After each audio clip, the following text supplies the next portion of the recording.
बिस्मिल्लाहिर्रहमानिर्रहीम, अस्सलाम वालेकुम। आप देख रहे हैं सही शेख लाइव, सही शेख के साथ। और आज हमारे मेहमान हैं सुहेल वजाहत सिद्दीकी साहब।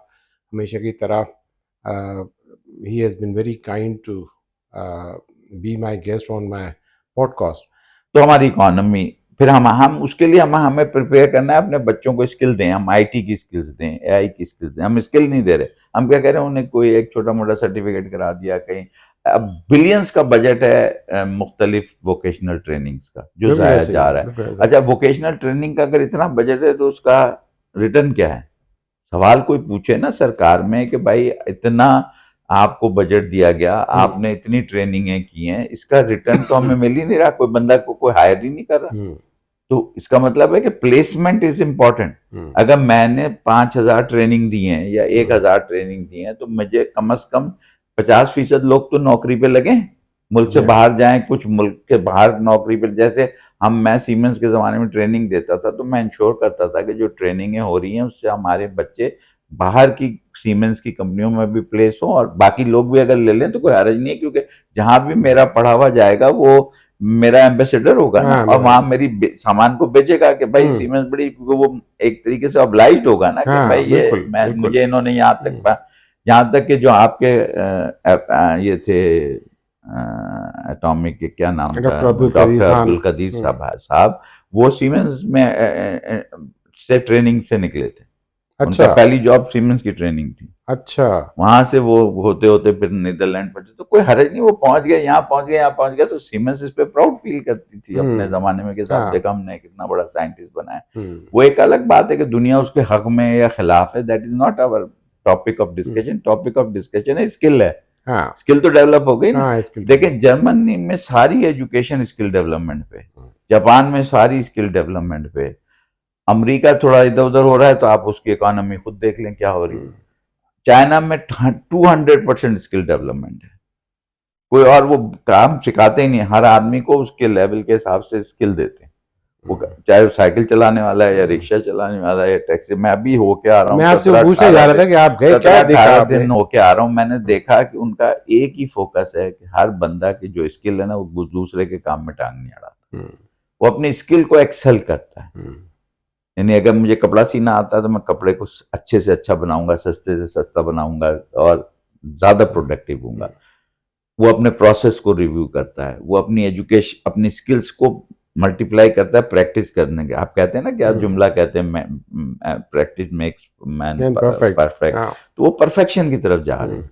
हम क्या करें, हमको आज इधर निकल जाते कल उधर निकल जाते। ये हमें एज ए नेशन किसी एक आदमी को जिम्मेदारी लेनी पड़ेगी। मेरे ये डेमोक्रेसी नहीं चलने वाली सर। खामखा इतने सारे लोगों का बोझ उठा के चलना, आदमी थक जाता है। अगर आपका वजन भी बढ़ जाए तो आप थक जाते हैं ना।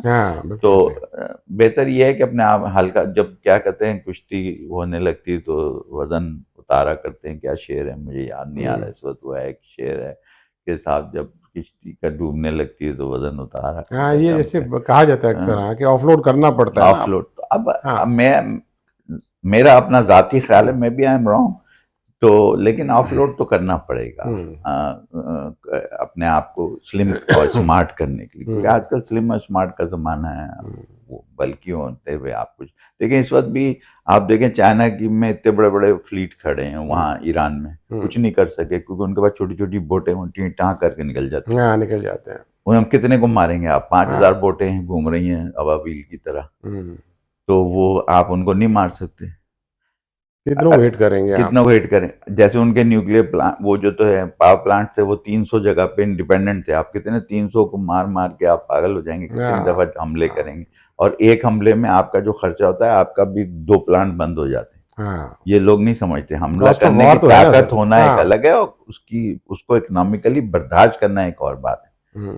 इस वक्त क्यों नहीं अमेरिका हर तीसरे दिन बढ़ाता जा रहा है? उसने कहा मैं तबाह कर दूंगा, मैं सिविलाइजेशन खत्म कर दूंगा, कुछ नहीं की।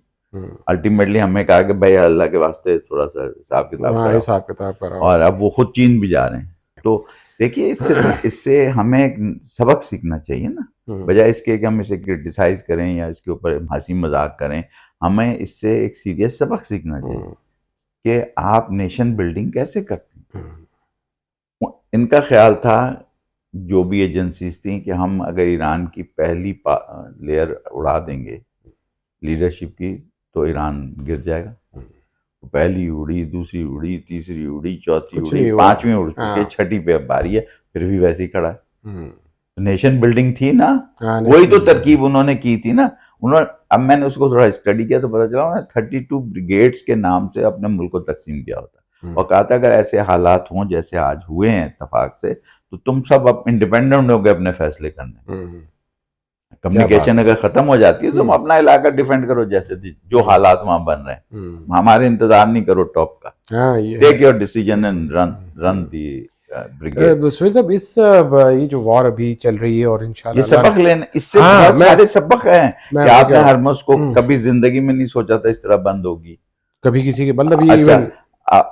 अब आपको माशाल्लाह से मैंने सुना है, मुझे उड़ती उड़ती खबर मिली है कि चाइना से हमने एक साइलेंट, हमने 8 कोई सबमरीन का ऑर्डर दिया था, उसमें से एक आ गई, हमने गवादर वदार के पास कहीं खड़ी कर दी। सारे दुनिया के फ्लीट पीछे हट गए, क्योंकि वो साइलेंट सबमरीन है, वो ऐसा है कि पता नहीं पूरे चलता। समंदर में आप एक टूना मछली ढूंढ लें, खास वो नहीं ढूंढ सकते, क्योंकि उसकी आवाज ही कुछ नहीं उसकी है, आवाज ही और नहीं है। इतनी सी होती है, तो वो बैठी हुई है, और अगर एक मिसाइल मारे तो पूरा एयरक्राफ्ट, ये जो एयरक्राफ्ट एयरक्राफ्ट कैरियर है वो कैरियर जो बैठ है। जाएगा। हाँ। तो खौफ पैदा हो जाता है ना, देखिए हाँ, एक छोटी सी वो तो डेटरेंट तो है तो ना। ये पाकिस्तान की इस तरह की पॉलिसीज हाँ। बड़ी अच्छी चल रही हैं, हाँ। लेकिन पाकिस्तान जो इंटरनली इस वक्त प्रॉब्लम में है, वो उसको बेहतर करना बड़ा जरूरी है, वरना हमारा ये जो एक्सटर्नल एडवांटेज है ये जीरो हो जाएगा, या हमारे ऊपर इसका उल्टा असर होगा कि हम कोलैप्स कर जाएंगे इतना।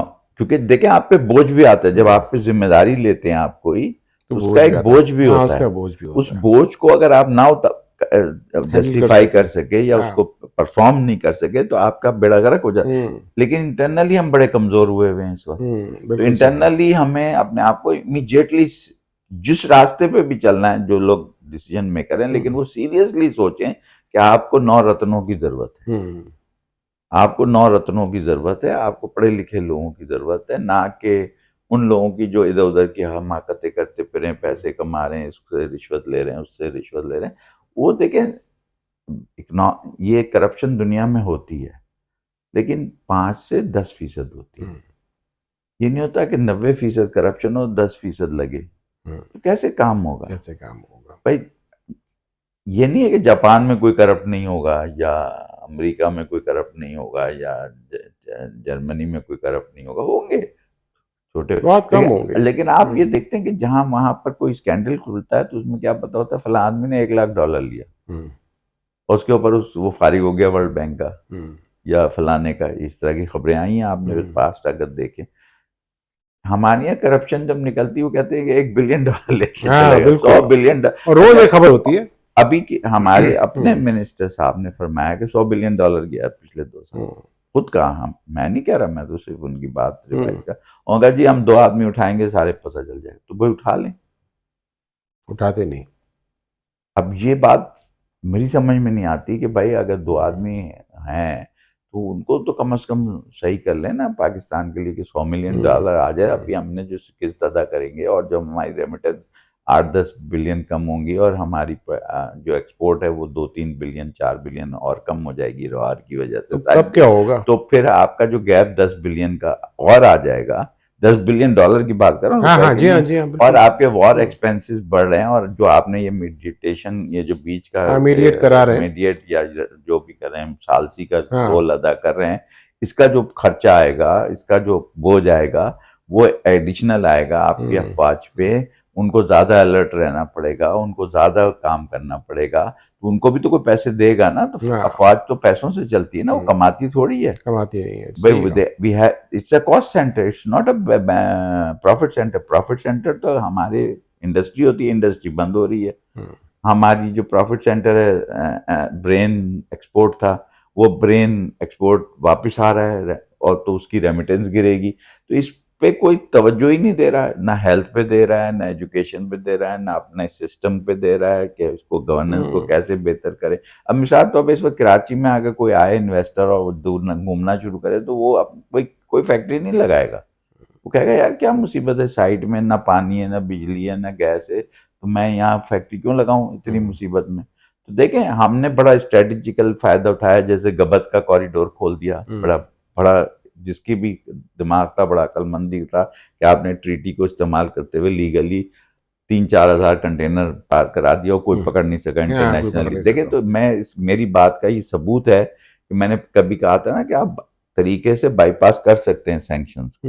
हमने की ना सैंक्शंस हमने को की, बाईपास, बिल्कुल बिल्कुल। अभी किए ना आपने, और हाँ लीगली बाईपास किए। हाँ, रेली बाईपास और फिर उन्होंने हमारी लीगली बाईपास के बाद अमेरिका ने मैंने स्टडी करके जो मेरी राय है, इसलिए उन्होंने कहा था कि हम हार्मुज को ब्लॉक करेंगे। अमेरिका ने, ईरान तो कह ही रहा था कि हमने ब्लॉक कर दी, तो फिर अमेरिका ने हम भी करेंगे ब्लॉक।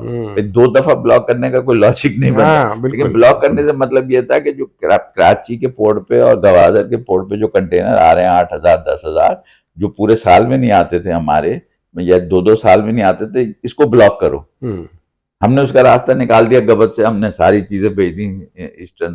तो आप ये देखें कि आप अगर विजिलेंट है, इंटेलिजेंटली हैंडल तो करते हैं। आप किसी चीज का भी सोल्यूशन निकाल के उसको अपने इकोनॉमिक ये हमारा इकोनॉमिक एडवांटेज हो गया ना। हाँ, तो जो चीज अच्छी है उसका तारीफ, लेकिन किसी एक आदमी का सोच होगी ना जो वहां बैठा हुआ अकलमंद, उसने ये एक बात कही होगी, सर ये कर लो, ये कर लो, ये कर लो, हो गया फौरन और वक्त पे हुआ। अगर आज से 3 महीने बाद ये करते तो कुछ नहीं होता, कुछ नहीं होना था, सही है।